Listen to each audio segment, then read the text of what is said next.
মোবারক হজের কাজ সম্পূর্ণ করার পর তাকায় দেখতে আছে সব মানুষজন বাড়িতে চলে গেল। হাতিমে কাবার পাশে একটা উঁচা জায়গা ছিল, ওখানে কে যেন চাদর মুড় দিয়ে শুয়ে আছে। আব্দুল্লাহ বিন মোবারক কৌতূহল বেড়ে গেল, প্রশ্ন করলো কি ব্যাপার, নিজেকে নিজে প্রশ্ন করে বুঝলাম না এখানে এই বৃদ্ধ মহিলা কেন পড়ে আছে।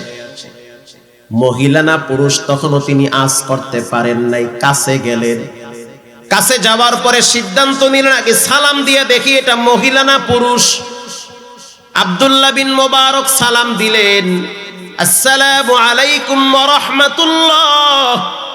সালামের উত্তর আসলো, সালামু কাওলাম মির রাব্বির রহিম, সালামু কাওলাম মির রাব্বির রহিম।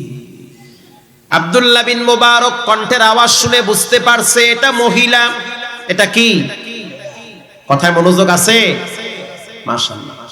ও মা বোনেরা শুনে নেন, পর্দায় থাকেন, নিজের সতীত্ব হিফাজত করেন।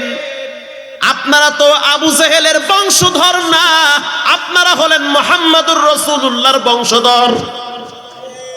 আপনারা থাকবেন মডেল, আপনাদেরকে হাজারো বেঈমান মহিলারা দেখে দেখে কালেমা পড়ে মুসলমান হয়ে যাবে, কিন্তু আপনাদের চরিত্র দেখে বেঈমানেরা মুখে রুমাল দিয়ে হাসে। ঠিক না ব্যাঠি? মুখে রুমাল দিয়ে হাসে। বিয়ে করে একজনে, সাংবাদিকরা গিয়ে খোঁজে পোলা করতে আইছে। মুসলমান ভাইরা আমার, আব্দুল্লাহ বিন মোবারক এবার প্রশ্ন করলো, বুড়িমা আপনি কোথা থেকে আসছেন? সবাই তো হজ করে বাড়ি চলে গেল, আপনি কেন যান নাই? এবার বুড়ি কোরআন থেকে আরেকটি আয়াত পড়তেছে, মাইয়ুদলিলিল্লাহু ফাহুয়াল মুহতাদ ওয়া মাইয়ুদলিল ফালান তাজিদা লাহু ওয়ালিয়াম মুরশিদা ওয়ালিয়াম মুরশিদা। আল্লাহ যদি কারো পথ ঘুরায়া দেয়, সে কোনোদিন পথ খুঁজে পায় খুঁজে পায় না।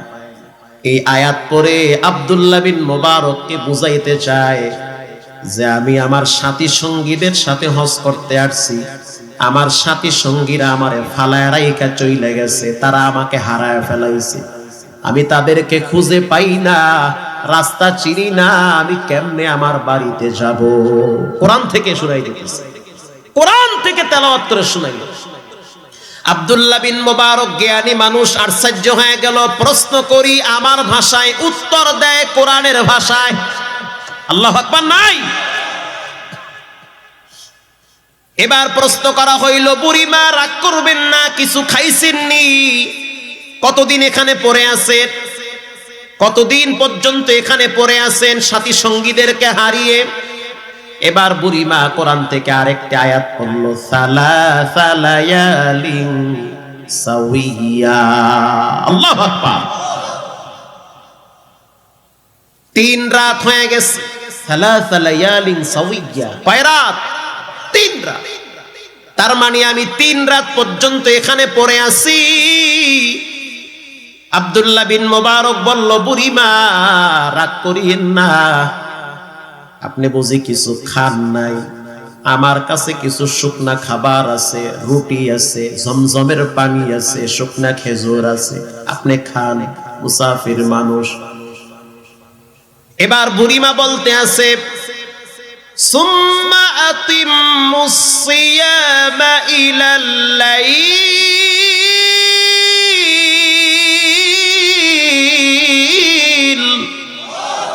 হয় নাই? আরো জোরে আল্লাহু আকবার। সুম্মা আতিম্মুস সিয়ামা ইলাল লাইল।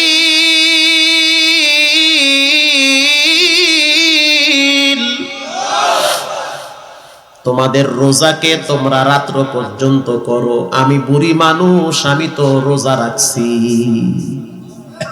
কি রাখছি? রোজা। আর আমগো অনেক ভাই গো রমজান মাসে পর্দা টানাইয়া পর্দার ভিতরে বইয়া বইয়া গ্যাসের ওষুধ খায়। ঠিক না ব্যাঠিক? মানে বিড়ি খাইয়ে খাইয়ে গ্যাস্ট্রিক কমায়। আল্লাহ আমাদেরকে সঠিকটা বুঝার তৌফিক দান করুন। আব্দুল্লাহ বিন মুবারক আশ্চর্য বোধ করতেছে, বুঝলাম না, কথা বলি আমার ভাষায়, উত্তর দেয় কোরআনের ভাষায়। ও পর্দার ভিতরের মাগুমা শুনে নেন, আপনারা তো নবী না, কিন্তু নবীদের মা। আপনারা তো আব্দুল কাদের জিলানী না, কিন্তু আব্দুল কাদের জিলানীর মা। আপনাদের চরিত্র, আপনাদের পর্দা সতীত্ব দেখে বেঈমানেরা কালেমা পড়ে মুসলমান হবে। কিভাবে নিজের মেয়েটার এই বেপরদায় মার্কেটে ছেড়ে দেন, কিভাবে নিজের মেয়েটাকে বেপরদায় কলেজে পাঠায় দেন। যত বড় নামাজিওয়ালা মা হন, কিয়ামতের ময়দানে এই মেয়েটা আপনার বিরুদ্ধে মামলা দায়ের করবে। আসতে বলেন ঠিক না বেঠিক?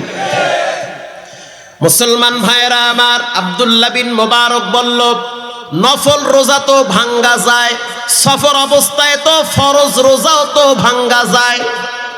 আপনি ভাঙ্গে বলেন, আমার কাছে খাবার আছে, খায়া ফেলেন।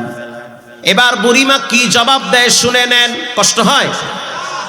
ওয়া আন তাসুমু খায়রুল লাকুম ওয়া আন তাসুমু খায়রুল লাকুম ইন কুনতুম তা'লামুন।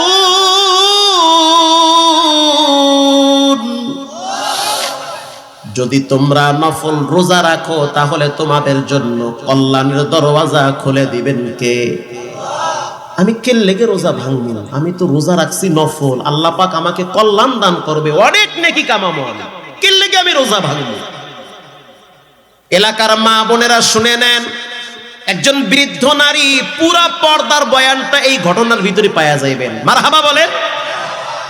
একজন বৃদ্ধ নারী, বুড়ি মানুষ, তার ভিতরে আল্লাহর ভয়। সে বলে আমি নফল রোজাও ভাঙবো না, রাখলে তো সওয়াব আছে, কেন আমি ভাঙবো? এবার আব্দুল্লাহ বিন মুবারক রাহমাতুল্লাহি আলাইহি প্রশ্ন করলেন, বুড়ি মা, আপনার বাড়ি কোথায়? যে এই মহিলারে আমি প্রশ্ন করি আমার ভাষায়, উত্তর দেয় কোরআনের ভাষায়। কোরআনে তো আর টাঙ্গাইল আর কালীহাটি নাই, আছে? গ্রামের নাম তো কোরআনে নাই। দেখি এইবার বুড়ির আটকান যায় কিনা। এবার প্রশ্ন করলো, বুড়ি আপনার বাড়ি কই? বুড়ি এবার কোরআন থেকে জবাব দেয়, সুবহানাল্লাযী আসরা বিআবদিহি লাইলাম মিনাল মাসজিদিল হারাম।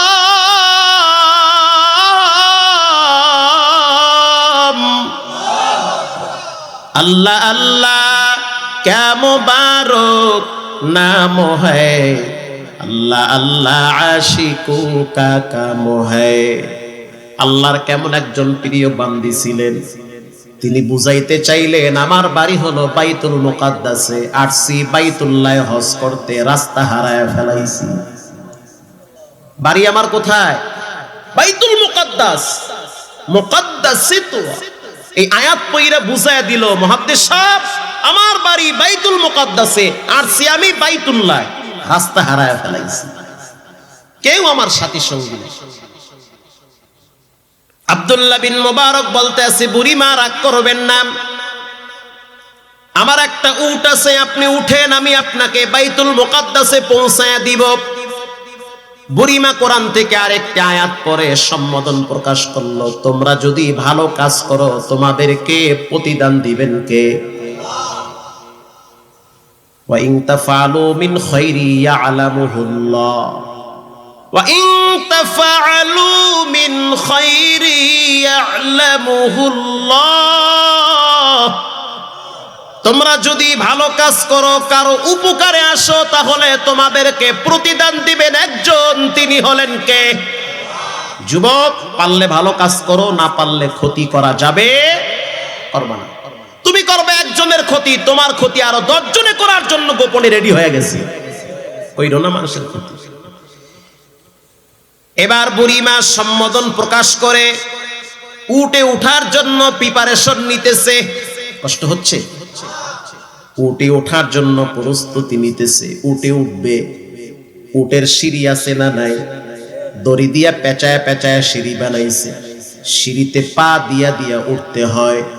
এলাকার মা বোনেরা শুনে নেন, তারাও তো নারী, তুমিও তো নারী, তারাও তো মহিলা, তুমিও তো মহিলা। ভালো করে শুনে নেন, মহিলারা ঘরের ভিতরে থাকবে, এটা তাদের জন্য জেলখানা নয়, এটাই হলো তাদের কর্মস্থল। ঠিক না ব্যাঠি? মহিলারাও ঘরের ভিতরে থাকবে, পর্দায় থাকবে, বাচ্চা কাচ্চা লালন করবে, স্বামীর খেদমত করবে, ঘরটাকে গুছায় রাখবে, সাজায় রাখবে। মহিলাদের মর্যাদা বেশি, দায়িত্ব কম দিয়েছেন কে? যতদিন বাবার অধীনে থাকবেন সব দায়িত্ব বাবার ঘাড়ে। আল্লাহু আকবার। এরপরে যখন যেই স্বামীর হাতে আপনার আব্বা তুলে দিবে, দায়িত্ব চলে গেল ওই স্বামীর ঘাড়ে। স্বামী যদি মারা যায়, আপনার বড় সন্তানের ঘাড়ে দায়িত্ব দিয়েছেন কে? তাহলে সব জায়গায় মা বোনদের সম্মান দিয়েছেন কে? প্রগতিশীল নারীবাদীরা আপনাদের দ্বারা মাটি কাটাইতে চায়, আপনাদের দ্বারা ভ্যান চালাইতে চায়, আপনাদেরকে ঘর থেকে নামাইয়া পণ্য হিসাবে ভোগ করতে চায়। চকলেটের ভিতরে নারীর ছবি কেন লাগবে? নাস্তিকদের চক্রান্ত। আসতে বলবেন না, জোরে বলেন। শ্যাম্পু কিনতে গেলে নারীর ছবি কেন লাগবে? পোশাক কিনতে গেলে নারীর ছবি কেন লাগবে? আমার মা, আমার বোন, আমার মেয়ের মর্যাদা এত কম হতে পারে না। তারা হলো ঢাকনার জিনিস, তাদেরকে যারা বাইর করতে চায় এরা দেশের শত্রু, মানবতার শত্রু, ইসলামের শত্রু, স্বাধীনতার শত্রু, নারীদের শত্রু। আব্দুল্লাহ বিন মুবারক বলল, বুড়িমা আপনি উঠেন। এবার যখন বুড়ি উঠে ওঠার জন্য প্রিপারেশন নিতেছে, বুড়ি তাকায়া দেখতে আছে যে আব্দুল্লাহ বিন মুবারক আমার দিকে তাকায়া আছে। এবার বুড়ি বলতে আছে, কুল্লিল মুমিনিনা ইয়াগুদ্দু মিন আবসারিহিম। এরে আব্দুল্লাহ বিন মুবারক, চোখ নিচের দিকে নামাও। আমি যে উটের পিঠে উঠবো, যদি আমার কাপড় উপরে উঠে যায়, তুমি কেন তাকায়া দেখবা? এটা তো পর্দার খেলাফ হবে। আল্লাহু আকবার বললেন না? কেমন বুড়ি মহিলা, চিন্তা করেন। কুল্লিল মুমিনিনা ইয়াগুদ্দু মিন আবসারিহিম। মুমিনের দল, তোমাদের চোখগুলাকে তোমরা নিম্নগামী করো পর নারীর থেকে। আব্দুল্লাহ বিন মুবারক, আমি উটের পিঠে উঠবো, উঠতে গেলে আমার কাপড় হয়তো একটু উপরে উঠে যেতে পারে, পা বের হয়ে যেতে পারে। তুমি কেন আমার দিকে তাকাবে? নিচের দিকে তাকাও। আব্দুল্লাহ বিন মুবারক জিহ্বা কামড় দিয়ে কই, ওরে বুড়ি, সুবহানাল্লাহ, এ তো মারাত্মক ম্যাগনেট। আল্লাহু আকবার। বুড়ি ঠেলাটা খেলা, বাপরে বাপ, মুহাদ্দিসগিরি সব শেষ, আমারে ডাইলে গেছে। এবার উটের পিঠে চড়ে লাগাম ধরে ধরে নিয়ে গেল বাইতুল মুকাদ্দাসে। বাইতুল মুকাদ্দাসে নেওয়ার পর আব্দুল্লাহ বিন মুবারক প্রশ্ন করল, বুড়ি মা, আপনার কি ছেলে মেয়ে আছে? বুড়ি এবার কোরআন থেকে আরেকটি আয়াত তেলাওয়াত করল, আল মালু ওয়াল বানুনা জিনাতুল হায়াতিদ দুনিয়া ওয়াল বাকিয়াতুস সালিহাত।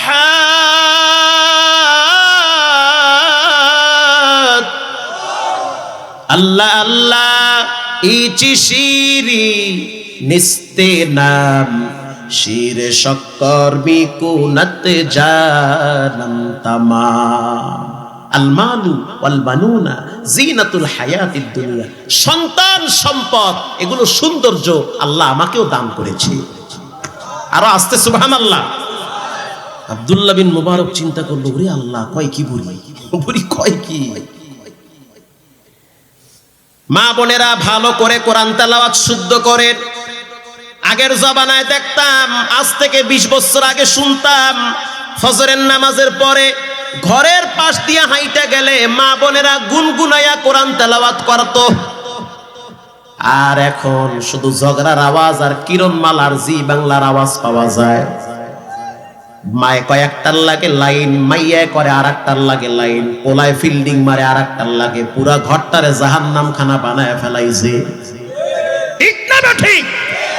যতদিন পর্যন্ত কোরআন ঘরের ভিতরে প্রতিষ্ঠিত না করবেন, খোদার কসম কিয়ামত 3 বার হলেও শান্তি আসবে না। মরা পর্যন্ত ধুকে ধুকে অশান্তির আগুনে জ্বলে পুড়ে তেজপাতা হয়ে মরতে হবে। শান্তি কত প্রকার, কি কি?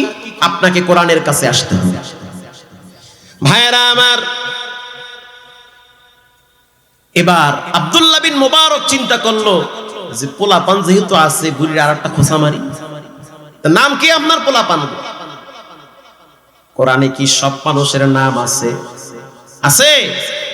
আর এমন এমন নাম রহমান শাহ, মুহাম্মদ করিম আক্তার টমটম, নাম রাখছে পদ্মা সেতু, আছে না নাই? এগুলো কোন নামের জাত? কি নামের?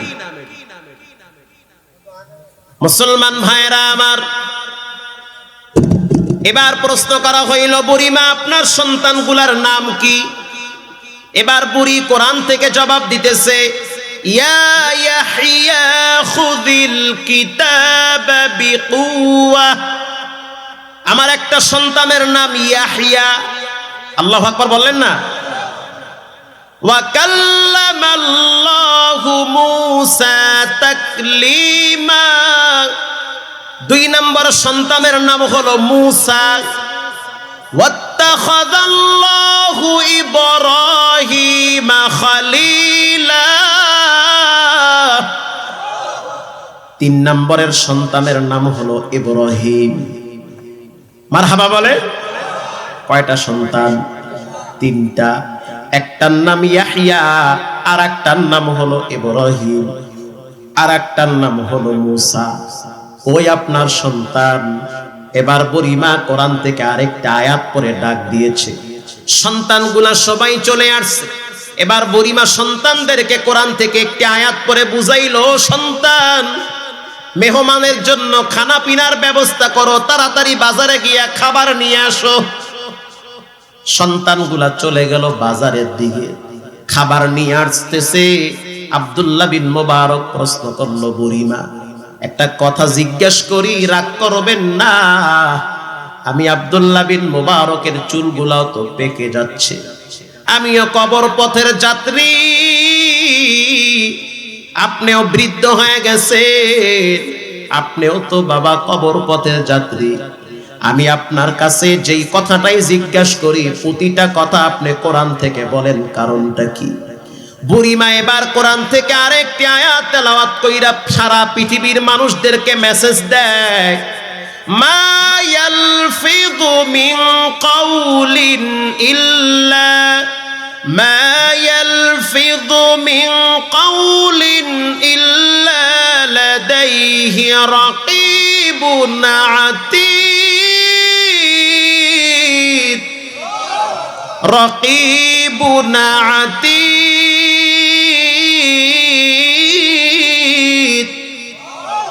প্রত্যেকটা কথার বিচার করবে একদিন, তিনি হলেন কে? কিয়ামতের ময়দানে প্রত্যেকটা কথার বিচার হবে। যেহেতু বিচার হবে, অতএব আমি আমার ভাষায় কথা কেন বলবো? কোরআনের ভাষায় কথা বলতেছি। প্রতিটা হরফে 10টা করে নেকি জমা করে দিবেন কে? সন্তানগুলোকে প্রশ্ন করা হইল, তোমাদের মা কত বছর ধরে কোরআন থেকে তেলাওয়াত করে, কোরআন থেকে কথা বলে? সন্তানেরা বলতে আছে, জন্মের পরে বালেগ হওয়ার পর থেকে আজ 40 বছর হয়ে গেছি। 40 বছর পর্যন্ত আমাদের মা প্রতিটা কথা কোরআন থেকে বলে। এলাকার মা বোনেরা সাবধান, আল্লাহর নবী আপনাদের জন্য সুসংবাদ দিয়ে গেছে। সুসংবাদ হলো, মহিলাদের কাজ অনেক কম, মর্যাদা অনেক বেশি। মহিলারা অলরেডি 1 পা জান্নাতে ঢুকায়া দিছে। যত বয়ান করি, আল্লাহর ভয় অন্তরে না আসলে কোনোদিন তারা পর্দানিশী হবে না। কত মহিলারা হঠাৎ টেলিফোন করে, হুজুর বয়ান শুই না, এখন 5 ওয়াক্ত নামাজ পড়ি, পর্দা করি, মা বাবা চায় না যে আমি পর্দা করে চলি। অনেক সময় চাচতো ভাই, খালাতো ভাই রাগ করে, কেন তাদের সামনে পর্দা করি? আমি বললাম সবাই যদি রাগ করে কিচ্ছু যায় আসে না, আল্লাহ যদি বেজার হয় এটাই হবে সবচেয়ে বড় ব্যর্থতা। এক সাহাবী নবীকে প্রশ্ন করলো, দেওর কি দেওর? যৌথ ফ্যামিলির ভিতরে বাবা আছে, সন্তান এক ছেলে থাকে বিদেশে, ঘরের ভিতরে আরো 2-3টে দেওর আছে না নাই? ওই ঘরের কর্ণধার হলো বাপ। বাপ পরিষ্কার বাকি 3টা সন্তানকে জানায় দিবে, তোর ভাইয়ের বউয়ের সামনে পর্দা করবি। এটা যদি আপনি বলতে না পারেন, জিহ্বা কেসি দিয়ে কাটবে হাসরের ময়দানে। আপনি আপনার পুত্র বধূকে জানায় দেন, তুমি আমার বড় সন্তানের স্ত্রী, তুমি আমার বৌমা, তুমি তোমার নিজের সৌন্দর্য গোপন রাখবা, বাকি 3-4টা দেওর আছে এদের সামনে প্রকাশ করবা না, দেখা দিবা না, ওদের কাছে তুমি পর্দা করবা। কারণ দেওর হলো মৃত্যুর মতো। দেওর কিসের মতো? মৃত্যুর মতো। এজন্য সাবধান। আল্লাহর নবী বলেন 4টা কাজ যেই মহিলারা করবে তাদের জন্য জান্নাতের গেট খুলে দেওয়া হবে। আর আস্তে কোন সুবহানাল্লাহ। আল মারআতু ইযা সাল্লাত খামসাহা, 1 নম্বরে যেই নারী 5 ওয়াক্ত নামাজ পড়বে, মারহাবা। 2 নম্বরে ওয়াসামাত শাহরাহা, রমজান মাসে রোজা রাখবে। 3 নম্বরে ওয়া আতাআত যাওজাহা, স্বামীর আনুগত্য করবে। ওয়া আহসানাত ফারজাহা, নিজের লজ্জাস্থান সতীত্ব হিফাজত করবে। একদিন আল্লাহর নবী প্রশ্ন করলেন, বলো পৃথিবীর ভিতরে কোন নারী শ্রেষ্ঠ? হযরত আলী দৌড়ায় ঘরে গিয়া কয়, ফাতিমা, বলো বলো পৃথিবীতে কোন নারী শ্রেষ্ঠ? ফাতেমা রাদিয়াল্লাহু তাআলা আনহা বলে, যেই নারী নিজেকে মানুষকে দেখায় না, নিজেও মানুষকে দেখে না। মানে হলো যে পরপুরুষকে নিজেকে দেখায় না, নিজের সৌন্দর্য, নিজের গাল, নিজের গলা, নিজের বক্ষ, নিজের স্তন, নিজের পা, এগুলো সৌন্দর্য। এগুলো যদি কোনো নারী পুরুষ পর পুরুষকে না দেখায়, আর পর পুরুষের দেহটা যদি দর্শন না করে, খাদিজাতুল আয়েশা সিদ্দিকা, এরপরে